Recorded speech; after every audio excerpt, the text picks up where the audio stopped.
64వ కీర్తన ఈరోజు ధ్యానాంశంగా చదువుకుందాం మనం. దేవా నేను మొర్ర పెట్టగా నా మనవి ఆలకింపుము. శత్రు భయము నుండి నా ప్రాణమును కాపాడుము. కీడు చేయవారి కుట్ర నుండి దుష్ట క్రియలు చేయవారి అల్లరి నుండి నన్ను దాచుము. చాలండి. దేవుడి పరిశుద్ధ వాక్యాన్ని మన వినికిడిలో దీవించును గాక. ఈ కీర్తన దావీదు మహారాజు రచించిన కీర్తన. అతడు ఈ కీర్తనలో ఒక ప్రార్థన దేవుని సన్నిధిలో చేస్తున్నాడు. శత్రు భయం నుండి నా ప్రాణమును కాపాడము అని ప్రార్థన చేస్తున్నాడు. కీడు చేయవారి కుట్ర నుండి దుష్టక్రియలు చేయవారి అల్లరి నుండి నన్ను దాచుము. ఈ కీర్తనలో ప్రార్థన మనం చూస్తున్నాము. అదే రీతిగా దేవుడు తన ప్రార్థనకు జవాబునిస్తాడనేటువంటి ఆ విశ్వాసాన్ని మనం చూస్తున్నాం. రెండు ప్రాముఖ్యమైన అంశాలు. ఈ వ్యక్తి ప్రార్థన చేస్తున్నాడు.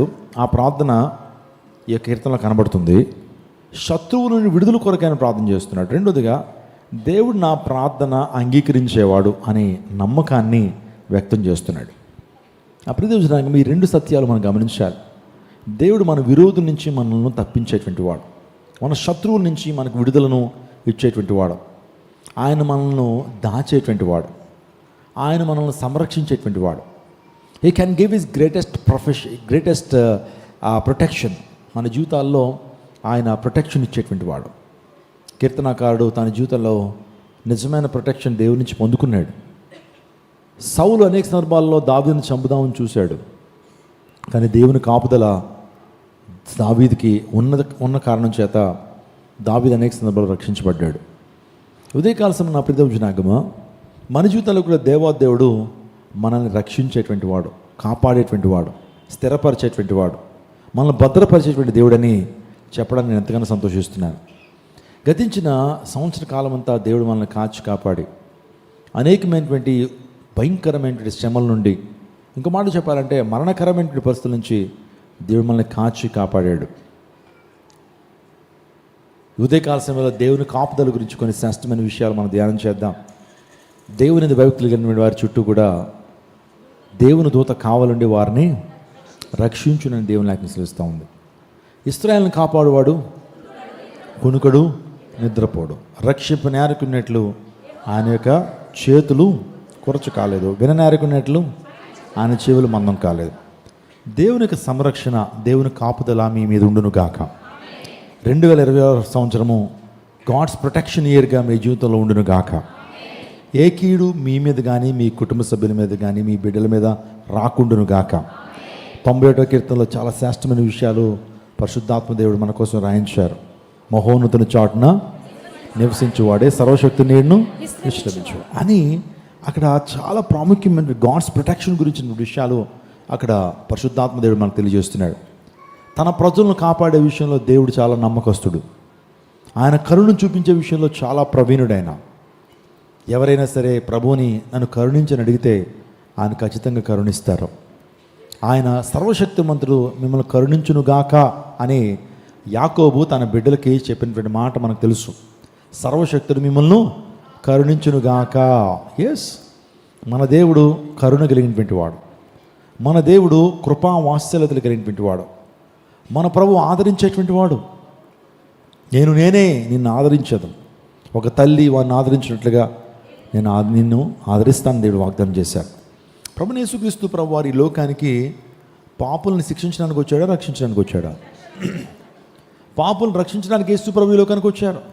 చాలామంది అవతార పురుషులు, చాలామంది దేవుళ్ళు అనబడినటువంటి వారు ఈ లోకానికి వచ్చి దుష్ట శిక్షణ, శిష్ట రక్షణ అన్నారు. కానీ ప్రభువైన యేసుక్రీస్తు ప్రభు వారు దుష్టత్వంతో ఉన్నటువంటి వ్యక్తులను రక్షించి వాళ్ళను దుష్టత్వాన్ని తీసివేయడానికి వచ్చాడు, కానీ దుష్టులను చంపడానికి ప్రభువైన యేసుక్రీస్తు ప్రభు ఈ లోకానికి రాలేదు. ప్రభువారు పాపులను రక్షించడానికి ఈ లోకానికి వచ్చాడు. నశించిన దాన్ని విధికి రక్షించడానికి యేసుక్రీస్తు ప్రభు ఈ లోకానికి వచ్చారు. ఏదైనా చర్చ్కి ఎవరు రావాలి? పాపులే రావాలి. చాలామంది అంటారు మేమంతా మానుకున్న తర్వాత వస్తామండి అని అంటుంటారు. కాదు, నువ్వు ఏ భారంతో ఉన్నావో ఆ భారంతో వచ్చాయి. హాస్పిటల్కి ఎవరు వెళ్తారండి? ఆరోగ్యకరంగా ఉన్నటువంటి రోజు విజిట్ చేస్తారా? రోగగ్రస్తులే వెళ్తారు హాస్పిటల్కి. అలా రీతిగా అదేగా దేవుని మందిరానికి కూడా ఎవరు రావాలి? పాపముల చేత నింపబడినటువంటి వారు విడుదల కొరకు రావాలి దేవుని సందికి. అంతా బయట విడుదల చేయబడి ఇక్కడికి రావడం ద్వారా ఏమంటే అది కాదు దేవుని యొక్క ఎజెండా. మనందరికీ కూడా విడుదల ఇవ్వడానికి, మనందరికీ కూడా పాపం నుంచి విడుదల చేయడానికి, పాపానికి వచ్చే శిక్షను మరణం నుంచి విడుదల చేయడానికి యేసు ప్రభువు ఈ లోకానికి వచ్చారు. నేను త్వరగా కొన్ని విషయాలు మీతో మాట్లాడతాను. గాడ్స్ ప్రొటెక్షన్ గురించి మీతో మాట్లాడడానికి ఇష్టపడుతున్నాను.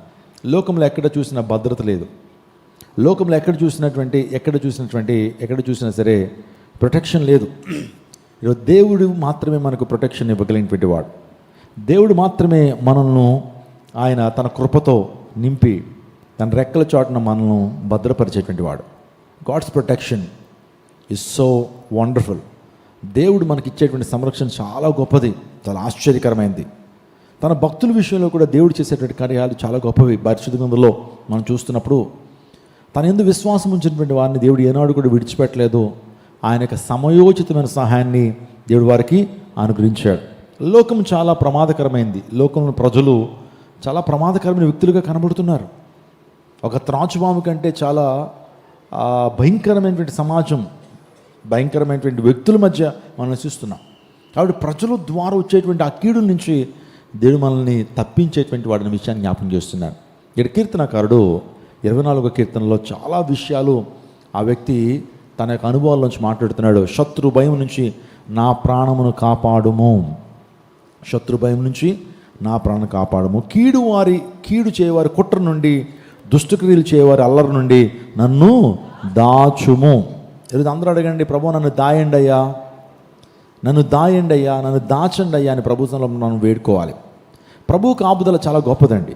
ప్రభు కాపుదల చాలా గొప్పది. ప్రభు మనల్ని ఏ విధంగా కాస్తాడు, ఏ విధంగా తన కాపుదలు ఇస్తాడు, ఏ విధంగా ఆయన దాస్తాడనంటే దేవుని లేఖనం చెప్తుంది, కోడి తన పిల్లలను ఏ విధంగా కాస్తుందో, భద్రపరుస్తుందో, దేవుడు కూడా అట్టి రీతిలో మనల్ని ఏం చేస్తాడు, కాస్తాడని దేవుని లేఖనం సెలవిస్తూ ఉంది. కాబట్టి నా పెద్ద విషయం, మా కోడి గ్రద్ద నుంచి తన బిడ్డలను ఏ విధంగా కాపాడుతుందో, దేవుడు కూడా సాతాను శక్తుల నుంచి, దురాత్మల యొక్క సమూహం నుంచి, దురాత్మల యొక్క ప్రభావం నుంచి, ప్రజల ద్వారా వచ్చేటువంటి భయంకరమైనటువంటి శోధన నుంచి ప్రభు మనల్ని ఏం చేసేటువంటి వాడు, కాపాడేటువంటి వాడు. దేవుని కాపుదల చాలా గొప్పది. నిజంగా మన ప్రభు ఎంత ప్రేమ కలిగినటువంటి వాడు, కరుణా వాత్సల్యత కలిగినటువంటి వాడు. ఆయన మనుషులను చూసినప్పుడట కాపర్లేని గొర్రెల వలె ఉన్నారట మనుషులు. దారి తెలియక, ఎటు వెళ్ళాలో తెలియక, గమ్యం తెలియక ఉన్నటువంటి అమాయకంగా చూస్తున్నటువంటి ప్రజలను చూసి ప్రభు వారి మీద కనికరపడి వారికి బోధింపసాగెను అని దేవుని లేఖనం సెలవిస్తూ ఉంది. మన దేవుడు కనికర సంపన్నుడు కాబట్టి ప్రజలను చూసినప్పుడు కనికరపడ్డాడు. ఎవరైనా కనికరించు అని అడిగినప్పుడు వారిని కనికరించినట్లుగా దేవుని లేఖనం మనం చూస్తున్నాం. సురోఫేనిక అనే ప్రాంతం నుంచి ఒక స్త్రీ ప్రభువును కలుసుకుంది. ప్రభువా కరుణించయ్యా, దావీదు కుమారా నా మీద కరుణ చూపించు, మా బిడ్డను మీరు స్వస్థపరచండి, దురాత్మ చేత పీడించబడుతుంది, విడుదలనివ్వండి అని అడిగినప్పుడు దేవుడు సురోఫేనిక స్త్రీ యొక్క కుమార్తెకు విడుదలనిచ్చాడు. కరుణించమని ఎవరైతే దేవుని అడుగుతారో దేవుడు వారిని కరుణించి వారి యొక్క సమస్యను పరిష్కరిస్తాడు ప్రభు. ఎరుకు అనే ప్రాంతంలో ఒక గుడ్డి భిక్షుకుడు ఉన్నాడు, పుట్టుకతో గుడ్డివాడు. ఎరుకు అనే ప్రాంతంలో గుడ్డి భిక్షుకుడు బర్తిమై, అతని పేరేంటి, బర్తిమై. బర్ అంటే కుమారుడు, తీమై అంటే అదృష్టవంతుడు. ఈ వ్యక్తి యొక్క పేరుకి అర్థం ఏంటి, బర్ ప్లస్ తీమై, బర్తిమై, అదృష్టవంతుని కుమారుడు. ఎరుకో పట్టణంలో భిక్షాటనం చేస్తున్నాడు, గుడ్డివాడు. ఒకరోజు ప్రభు యేసుక్రీస్తు ప్రభు ఆ మార్గం నుంచి వస్తున్నాడని విన్నాడు. He just heard that Jesus is coming towards this place, towards this road.